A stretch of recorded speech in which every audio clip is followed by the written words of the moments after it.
Ya agak disayangkan aja ya sekelas presiden yang kemarin-kemarin secara berkali-kali menggaungkan kata netral. Nah, terus arti dari gaungan Bapak soal netral itu di mana, Pak?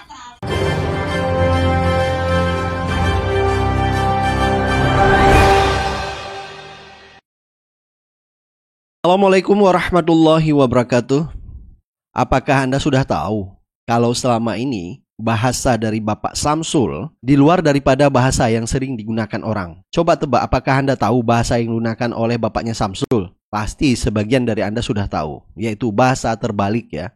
Jadi selama ini kalau kita mendengar bapaknya Samsul ya, kalau berbicara di depan publik dengan mengatakan bahwa tidak boleh memihak, harus netral. Saya minta Gubernur, Bapak Ibu Bupati Wali Kota, jangan sampai memihak dan juga pastikan ASN itu netral. Hati-hati loh, begitu Bapak Ibu semuanya miring-miring, saya ganti setiap hari bisa.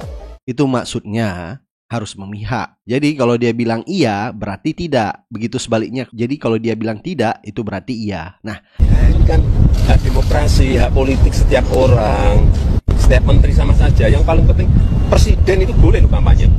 Presiden itu boleh loh memihak. Boleh. Tapi yang paling penting waktu kampanye tidak boleh menggunakan fasilitas negara. Boleh, Pak. Kita ini kan pejabat publik sekaligus pejabat politik. Ini nggak boleh, berpolitik nggak boleh. Menteri juga boleh. tetapi faktanya yang kita lihat justru sekarang bapaknya Samsul memberi pernyataan yang berbeda dengan pernyataan sebelumnya. Nah, ini adalah bahasa-bahasa yang khusus dimiliki oleh bapaknya Samsul. Karena bahasa Jokowi ini hanya orang-orang tertentu yang bisa memahami. Nah, akibat pernyataan bapaknya Samsul ini mengundang berbagai reaksi dari masyarakat. Salah satunya dari netizen yang mempersoalkan dulu katanya netral, sekarang harus memihak. Baik, langsung saja kita lihat videonya. Sekarang Pak Jokowi bikin pernyataan baru lagi nih, seperti ini. Ini kan hak demokrasi, hak politik setiap orang, setiap menteri sama saja. Yang paling penting, presiden itu boleh loh kampanye. Presiden itu boleh loh memihak. Boleh. Tapi yang paling penting waktu kampanye tidak boleh menggunakan fasilitas negara. Boleh, Pak. Kita ini kan pejabat publik sekaligus pejabat politik. Ini nggak boleh, berpolitik nggak boleh. Menteri juga boleh. Boleh. Padahal Pak Jokowi kemarin itu bicara berbeda lagi, seperti ini. Perlu saya sampaikan bahwa pemerintah daerah, pemerintah provinsi, pemerintah kabupaten, pemerintah kota, pemerintah pusat, semua harus netral. Definisi pemerintah pusat, pemerintah daerah itu apa sih? Pemerintah pusat definisinya kan presiden dan menteri-menterinya, ya kan?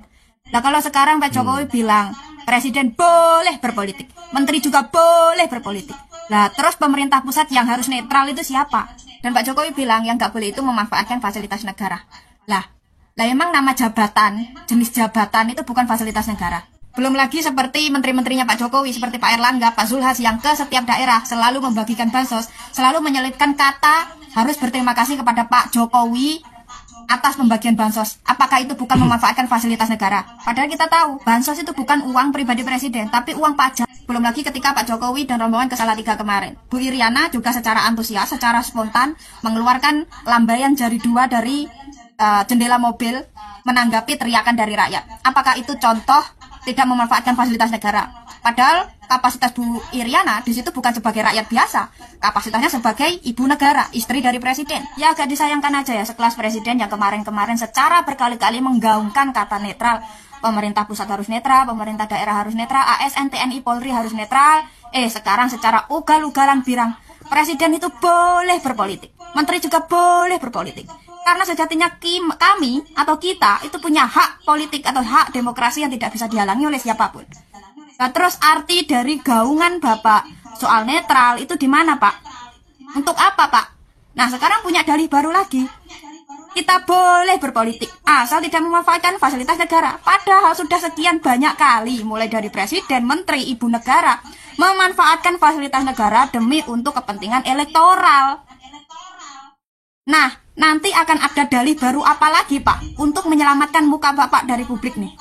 Apa lagi? Kemarin-kemarin nih, niat saya mengalahkan Prabowo Gibran itu untuk menyelamatkan wajah hukum negara yang kemarin sudah diobrak-abrik oleh putusan MK. Nah, sekarang setelah Pak Jokowi secara terang-terangan memperlihatkan atau menunjukkan, memberi pengakuan bahwa memang dia berpolitik dan boleh berkampanye, boleh berpihak. Sekarang mengalahkan Prabowo Gibran bukan hanya demi untuk menyelamatkan hukum negara, tapi demi untuk memperbaiki sistem pemerintahan. Jadi cerdas ya, netizen kita aja bisa menilai ya pernyataan Jokowi yang tadinya bilang netral, yang tadinya bilang ASN tidak boleh memihak, sekarang berbeda lagi. Jadi masyarakat tidak heran lagi dengan statement-statement dari bapaknya Samsul ya. Itu aja juga didengerin. Pertama umur, yang kedua baru 2 tahun aja jadi wali kota. Yang logis saja. Orang tua itu hanya mendoakan dan merestui. Saya minta Gubernur, Bapak Ibu Bupati Wali Kota, jangan sampai memihak dan juga pastikan ASN itu netral. Hati-hati loh. Begitu Bapak, Ibu semuanya miring-miring, saya ganti setiap hari bisa.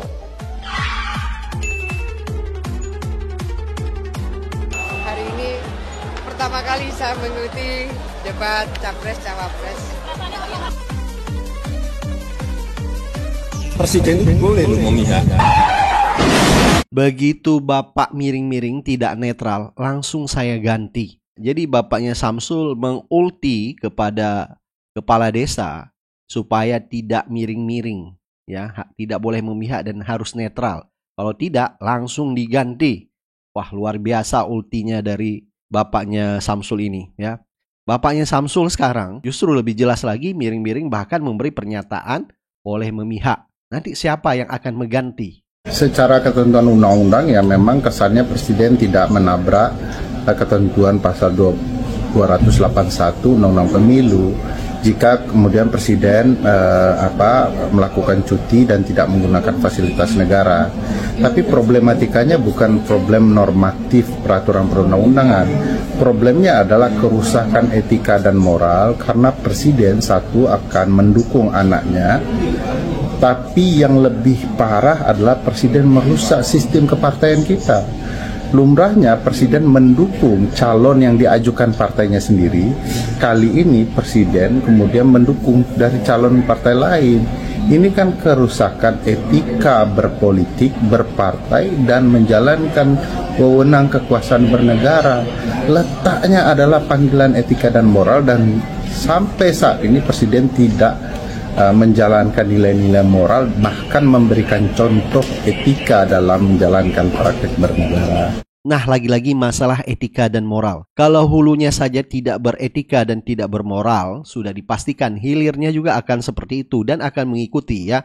Sekarang sudah jelas dengan terang-terangan ya, mulai dari presiden, menteri ya, sampai kepala desa sudah tidak netral lagi. Ini sebenarnya karena kekhawatiran bapaknya Samsul terhadap elektabilitas Prabowo yang mandek ya, yang tidak naik-naik sehingga membuat Jokowi harus turun gunung untuk memenangkan anaknya di Pilpres 2024 ini. Karena Jokowi sangat khawatir bisa-bisa Prabowo Gibran masuk dalam putaran kedua. Dan ini pun diafirmasi dan diungkapkan oleh wartawan Tempo di Bocor Halus. Sebelum debat itu, Jokowi itu ketemulah dengan beberapa orang di Istana Bogor gitu. Dan di situ ada Pratikno, terus juga ada lagi keluarga Jokowi yang lain gitu. Ada beberapa pejabat istana lah, orang-orang dekatnya dia. Ya. Dan di situ Jokowi marah. Kenapa marah? Karena elektabilitas Prabowo dan Gibran ini mentok nih di angka 45%, nggak kunjung mencapai 51%. Gusarlah dia gitu. Nah, karena ini akibat Samsul dipaksakan ya untuk mendampingi Prabowo demi keberlanjutan pemerintahan Jokowi, sehingga apapun itu ditabrak oleh Jokowi. Dan ini benar-benar sangat menyedihkan kondisi bangsa seperti ini. Ini udah benar-benar membabi buta kesana kemari, menggunakan fasilitas negara, membagi-bagikan beras yang boleh dikatakan itu adalah cadangan yang dimiliki negara, untuk kemudian bukan mustahil, ini adalah bagian dari cara membeli suara rakyat. Yang kita lihat ya, misalnya harian Kompas kemarin memberitakan itu dibagi-bagikan di wilayah Jawa Tengah ya. Kemudian juga Anda tahu kan, misalnya kelompok tani di Jawa Tengah ada yang mendapatkan 122 juta rupiah, ada yang mendapatkan 200 juta rupiah ya, yang kemudian mereka mengalami gagal panen. Pertanyaan saya, itu uang benar-benar uang negara untuk membantu petani dan masyarakat miskin, ataukah itu lagi-lagi uang untuk membeli suara dari mereka-mereka yang mendapatkan bantuan tersebut ya, karena kita tidak lagi bisa membedakan apakah presiden itu melakukan kunjungan kerja, membagi-bagi bansos, ataukah itu adalah bagian dari cara presiden untuk membantu supaya elektabilitas dari Prabowo dan anaknya itu benar-benar bisa naik kembali ya, khususnya di dalam 2 debat presiden dan wakil presiden kemarin kita juga menyaksikan betapa pasangan yang didukung oleh presiden itu tampak jelas mengalami pukulan berat ya.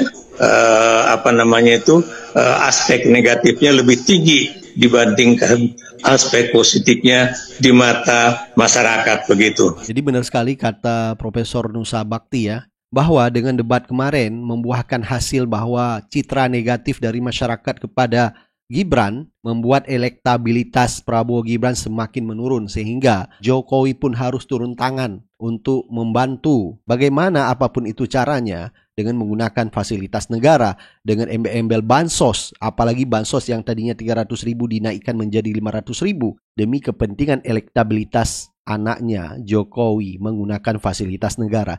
Jadi bahasa terbalik Jokowi terafirmasi bahwa yang mengatakan boleh pejabat publik berkampanye, boleh pejabat publik memihak asal tidak menggunakan fasilitas negara. Artinya itu sebaliknya, boleh menggunakan fasilitas negara. Jadi kita harus memahami bahasa-bahasa dari bapaknya Samsul ini. Jadi kita tidak bisa membayangkan bagaimana nanti pemilihan pada tanggal 14 Februari 2024. Apalagi aroma-aroma kecurangan sudah diendus oleh masyarakat ya, dengan keberpihakan bapaknya Samsul. Sehingga pemilu di Pilpres 2024 nanti bisa diduga tidak akan jujur dan adil. Baik, silakan Anda beri pendapat dan komentar Anda. Kita akan ketemu di video selanjutnya. Assalamualaikum warahmatullahi wabarakatuh.